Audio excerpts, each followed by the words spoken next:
ഒരു പുതിയ വീഡിയോയിലേക്ക് ഏവർക്കും വളരെ ഹൃദ്യമായ സ്വാഗതം.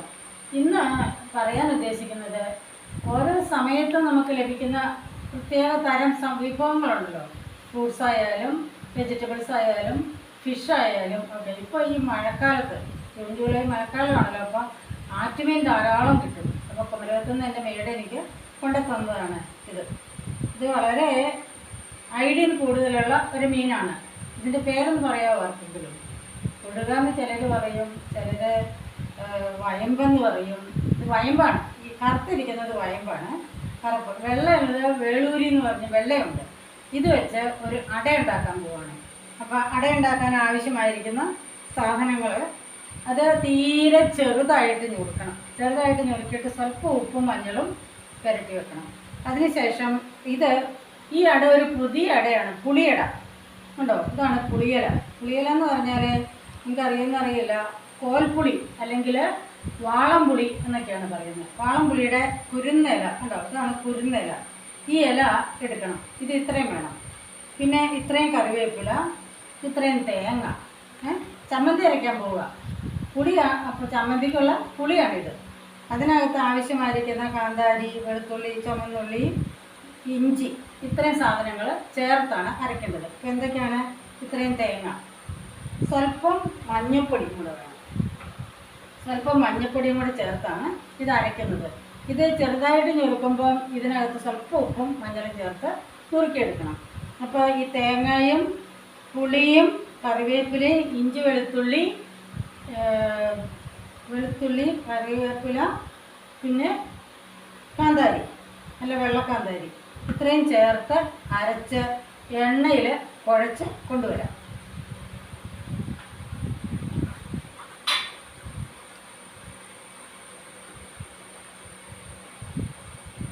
അത് അരച്ച് എണ്ണയുണ്ട്, നമുക്കിത് ഇനി കുഴച്ചെടുക്കണം.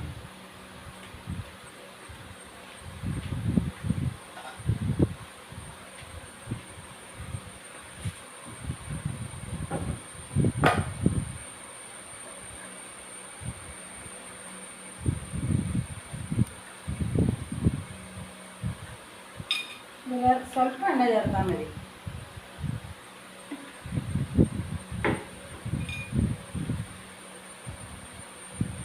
കുഴയ്ക്കുന്ന കൂട്ടത്തിൽ ഈ മുറിച്ച് വെച്ചിരിക്കുന്ന നമ്മുടെ മീനും കൂടെ ചേർക്കുക. മീൻ മുഴുവനായിട്ടും ചേർക്കണം. നന്നായി അട പരത്താൻ പോവുകയാണ്. മീനും മസാലയും ചേർത്ത്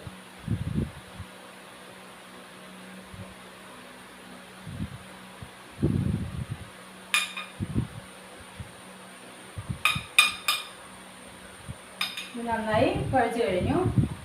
ഇനി പണ്ടൊക്കെ ഇത് ഓട്ടുകലത്തിൽ അല്ലെങ്കിൽ ചട്ടിക്കകത്തൊക്കെയാണ് വെച്ചുകൊണ്ടിരുന്നത്. ഇപ്പം ചട്ടി എന്നൊക്കെ പറഞ്ഞാൽ അതത്ര എളുപ്പമുള്ള കാര്യമല്ല. അതുകൊണ്ട് നമുക്കിതുപോലെ ഒരു പഴയ നോൺ സ്റ്റിക്ക് കാച്ചിയെടുക്കാം. അതെടുത്തിട്ട് അതിലോട്ട് നമ്മൾ ഇലയാണ്, ഇലയട എന്നാണ് ഇതിൻ്റെ പേര്. മീനട, ഇലയട എന്നൊക്കെയാണ് പറയുന്നത്. ഒരു 3-4 പീസ് ഇല ഇങ്ങനെ വെക്കണം. ഈ ഇല ഇങ്ങനെ വെച്ചതിന് ശേഷം ഇത് അതിൻ്റെ മുകളിൽ വെക്കാനുള്ള ഇലയാണ്.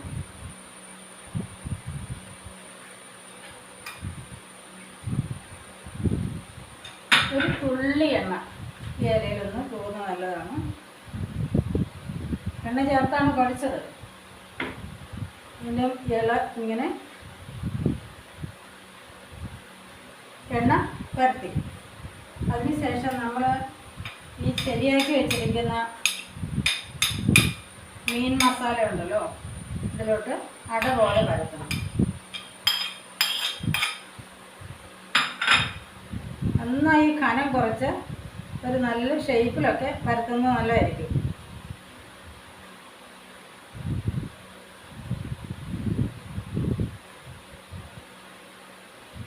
നല്ല രുചിയും നല്ല പോഷക ഗുണമുള്ളതാണ് ഈ വയമ്പ്. അപ്പോൾ ഈ പുളിയില ചേർത്താകുമ്പോൾ മീൻ കറിക്ക് അല്ലെങ്കിൽ ഒരു സമ്മന്തിക്ക് ആവശ്യമുള്ള എല്ലാ കാര്യങ്ങളും നമ്മൾ ഇതിനകത്ത് ചേർത്ത് കഴിക്കണം. കണ്ടോ, ഇതുപോലെ നല്ലൊരു ഷേപ്പിൽ തീരെ കനം കുറച്ച് അട പരത്തണം. ഈ അട പരത്തിയതിന് ശേഷം കണ്ടോ, ഇത്രയും പരത്താമെങ്കിൽ അത്രയും നന്നായി. ഇത്രയും കുറച്ച് കനം കുറച്ചു. പിന്നെ വീണ്ടും ഈ ഇല ഇങ്ങനെ കമത്തി മുറിക്കും. വീണ്ടും ഒരു ഇല കൂടെ ഇതിന് കമത്തി മുറിക്കും. ഇനി കമത്തി മൂടിയതിന് ശേഷം ഗ്യാസ് ഓൺ ചെയ്യാം.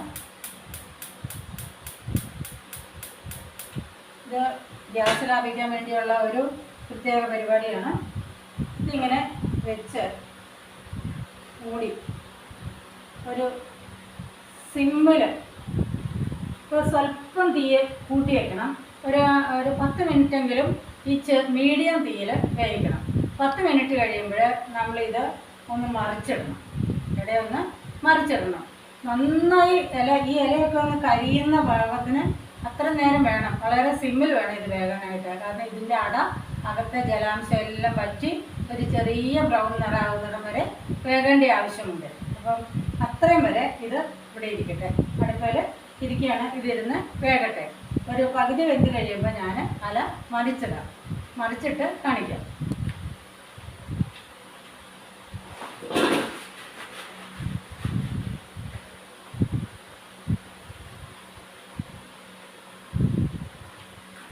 ഇത് കണ്ടോ, ഇത് ഇഞ്ചി ഞുറുക്കി വെച്ചിരിക്കുന്നത്. ഇഞ്ചി നമുക്ക് വാങ്ങിക്കുമ്പോൾ കൂടുതലായിട്ടൊക്കെ കിട്ടുന്ന സമയത്ത് ഇത് നന്നായിട്ട് ഞുറുക്കി ഇതുപോലെ പാകത്തിന് ഈ പീസാക്കിയതാണ്. ഇത് ഇങ്ങനെ ആയിക്കഴിഞ്ഞാൽ ഇത് ചീത്തയായി പോകത്തില്ല. ഇതൊരു ടിപ്പാണ് ഇഞ്ചി സൂക്ഷിക്കുന്നത്. എന്നിട്ട് ഇത് അടച്ച് ഫ്രീസറിൽ വെച്ചാൽ നമുക്ക് എപ്പോഴാണോ ആവശ്യം ഇത് തുറന്നെടുത്താൽ മതി. അപ്പോൾ പിന്നെ ചിരണ്ടാനും പിടിക്കാനും ഒന്നും പോകണ്ട. ഇതേപോലെ ഞുറുക്കി വയ്ക്കുന്നത് നല്ലതായിരിക്കും. നമ്മൾ കുറച്ച് സമയം കഴിയുമ്പം അട തിരിച്ചിടണമെന്ന് പറഞ്ഞല്ലോ. തിരിച്ചിട്ട് വെന്ത് കഴിഞ്ഞിട്ട് നിങ്ങൾ കാണിക്കാം.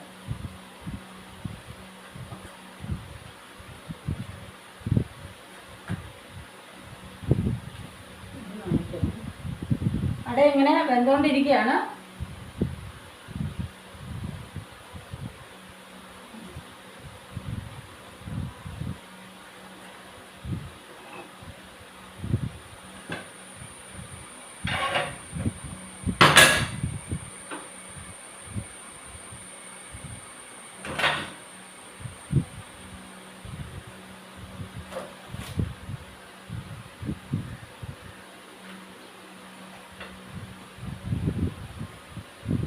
കണ്ടോ, ഇത് തിരിച്ചിട്ട് കഴിഞ്ഞു.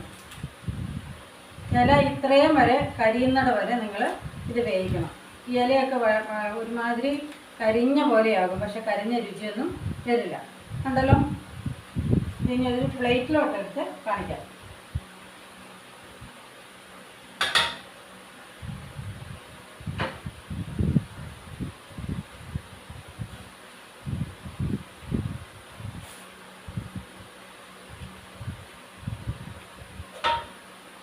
മീനട കാണാമല്ലോ, നന്നായി വെന്തു ഉണ്ടോ. ഈ ഭാഗവും എല്ലാം വെന്ത് കഴിഞ്ഞു. ഇങ്ങനെ എടുത്ത് ചമ്മന്തി പോലെ കഴിക്കാനായിട്ട് കൊള്ളാം. ഞാൻ ഒരു ഭാഗം തിന്ന് നോക്കട്ടെ.